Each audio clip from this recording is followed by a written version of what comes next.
What's up guys, Rex back again, and today I'm going to be telling you guys some tips that help me strengthen my sumo deadlift, and this also applies to conventional as well.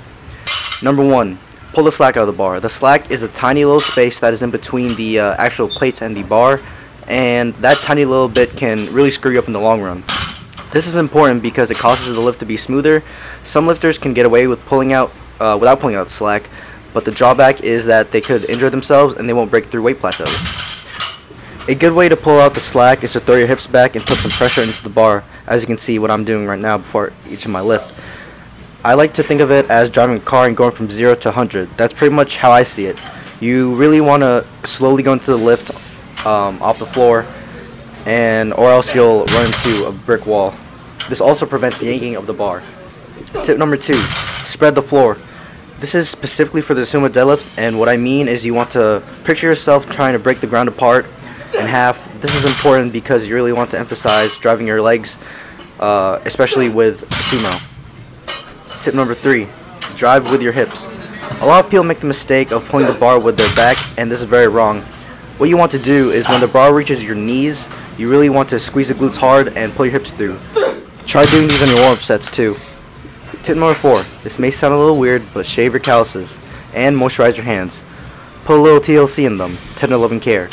People think that weightlifters have rough ass hands, but no, in reality you have to take care of your hands. For example, if your hands have been badly ripping on deadlifts, this is a sign that you need to shave your calluses. The tearing is caused by the grit of the bar tagging onto your skin. You do not want that.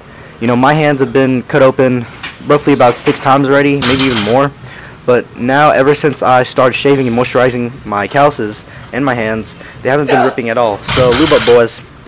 Tip number 5, use a fucking program. This is really important if you actually want your lifts to go up.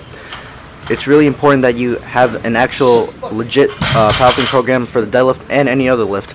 You can't just go in any day and expect that you're gonna freaking pull a PR. No, that is not how it works. You have to go by program sets and reps.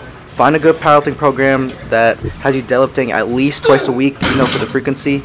And don't just, YOLO it, because when you YOLO it, you get injured and your lifts often don't go up. Some programs I recommend are Shaco, Ed Cohen's deadlift program, 531, Strong Lifts, and John Candito's strength/control program. Tip number 6, pick a stance and be consistent with it. Don't go into the lift and have your feet in like a different position every single time. Sooner or later, this will screw you up. Find a stance and a width that you're comfortable with and stick with it. Tip number 7, be explosive. Have some fucking intensity into your lifts, guys. Be confident. This helps me a lot because for me, I have to psych myself up before doing a heavy lift, especially a deadlift or a squat, bench, I don't know. But anyways, you can't just think about strolling down the park and freaking steam the goddamn ice cream man. No, that's not how you do it. You have to be violent and explosive, period. Even on your warm-up sets. Treat your real sets as if they're warm-ups. Tip number 8, do exercises that help you increase your deadlift. As you can see here, I am doing block pulls, which help you on your lockout. You've seen me do deficit deadlifts in my previous videos. This helps me off the ground, and always do variations after the main lift, after you're finished with it, Last tip of the day, be consistent and train hard and smart. You have to know that you won't PR every single time you go to the gym. It's just not going to happen, especially if you're natty. And just keep, working hard to reach your goals, and eventually, with time, you'll reach them.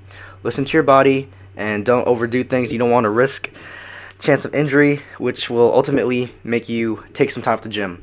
That's it for today, guys. I hope you guys learned something, and I hope I helped you guys. And until next time, comment, rate, subscribe. Peace, guys.